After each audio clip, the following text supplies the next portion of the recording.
తన ఇంటికి కళ్ళ తెచ్చే మహాలక్ష్మిగా పూజిస్తాడు.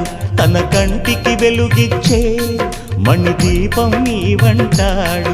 ఈ పుత్తడి బొమ్మ మెత్తని పాదం మోపిన ప్రతి చోట నిధి నిక్షేపాలు నిద్దురలేచి ఎదురొచ్చేనంట.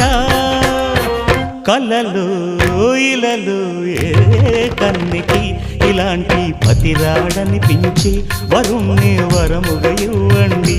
కనీ విని ఎరుగని వేడుకతో వివాహం జరిపించాలండి.